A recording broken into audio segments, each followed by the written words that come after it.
This is the kind of flooding we're going to have in Florida. You think your flood insurance is going to pay you for your damages?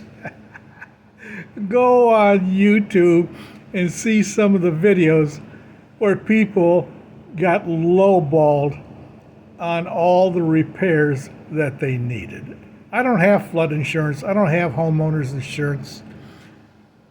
I don't need to make 50 phone calls to the insurance company, contact a lawyer, and go through all of that, still not getting what I should get.